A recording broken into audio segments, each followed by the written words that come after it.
Hey guys, this is BMugs1 here, and today I wanted to tell you about iOS 7. Now earlier this week, Apple is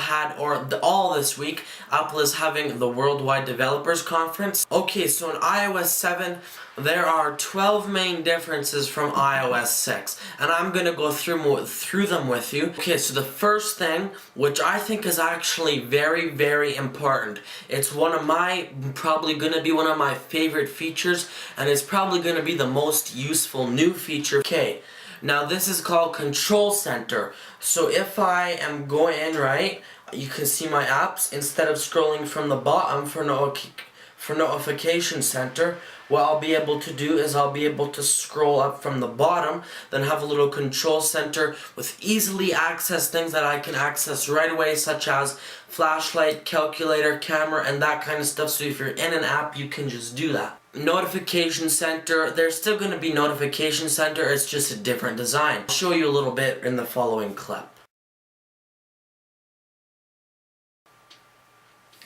And then now the next thing is multitasking. So I'm probably sure most of you and a lot of you already know, if you're on your screen and you double click, it'll bring up at the bottom here all the apps that are currently open, right? Now in 7, it's going to be able to bring, when you do that, the entire screen, and you'll be able to see a little preview of what were you doing on that application. So that's probably going to be pretty useful.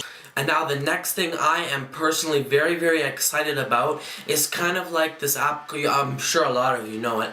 It's kind of like Songza, iTunes Radio. You can pick a song and then it kind of creates an automatic radio station playlist type thing.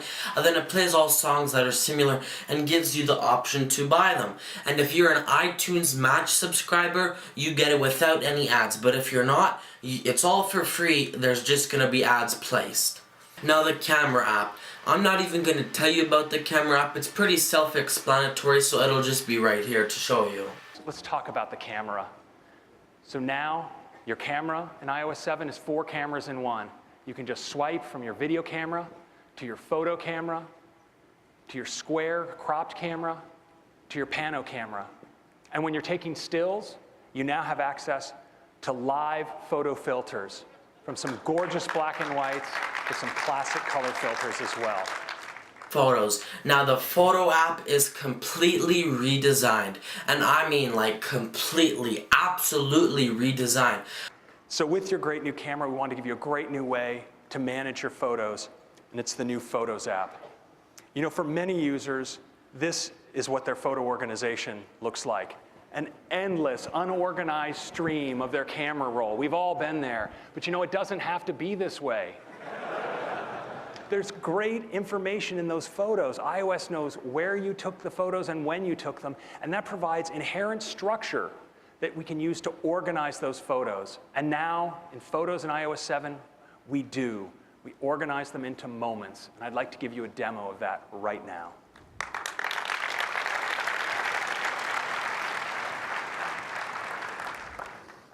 So let's take a look now at the Photos app. So here you see some photos that were taken in San Francisco. And you see, nothing was done to organize these photos explicitly, and yet they have these labels like the Palace of Fine Arts, Baker Beach, Lombard Street. It provides this natural organization for appreciating the photos. We can go up to more trips, more time in San Francisco, Golden Gate, San Francisco Fisherman's Wharf. But then you see, we have home. We have photos taken at home, and photos taken at the elementary school and around that area. And now if you want to zoom back out to get a more of a bird's eye view of your collection, we draw these moments intelligently together into collections. So see here how that multiple day trip around San Francisco is collected. Sorry about that, I got a little excited there. Into, it's a very exciting interface, into a multi-day trip in San Francisco. And that time at home and around the school, well, that's one moment, that's one collection as well. It's a really great way to browse your photos. You can even go all the way out to the year level. Look across your whole photo collection.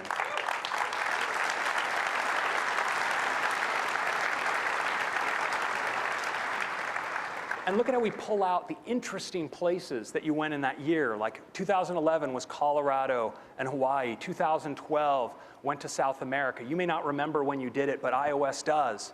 It's right there. And you know, with this Retina display, you can even kind of make out patterns of photos and when different occasions are. And of course, we found like we had the urge that we wanted to just tap in right from here. And so now, in fact, you can. You can just tap and scrub and find the photo you're looking for just like that. It's really just amazing. And now Safari. Safari and pretty much the entire iPhone is having a lot more sleek look. It looks really, really sleek and good. Kind of like Windows 8 phones, they look really sharp and really sleek. Now the Internet Explorer, there's lots of white space and it gives you more room because when you're going, more of the top and bottom go away when you're scrolling to give you more area on the screen to view your content. Now another pretty important thing I'm going to talk about, not a lot of people really care about Siri or use it, but she's redesigned and it's not she anymore, it's she and or he. Because you can choose whether you want Siri to be a male or a female voice.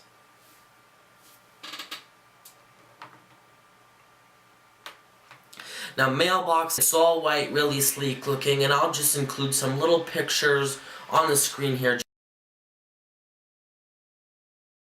And now Messages. You know how if you're in iMessage, it's all blue, but instead of the background being like what it is currently, it's going to be just pure white, and the keyboard is also pure white. And when you're in something like the keyboard, for example, if you're scrolling through, it's translucent and you can kind of see a little bit of what's behind the keyboard, the colors. So like they say in the Apple commercial, changing your background will have an effect on your entire phone.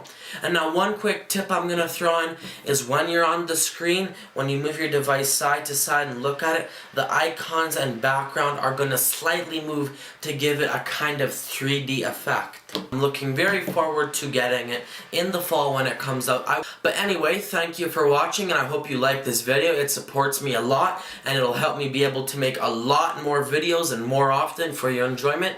And do not forget to subscribe, it's free, and comment what you think about iOS 7. Thanks for watching, have a wonderful day.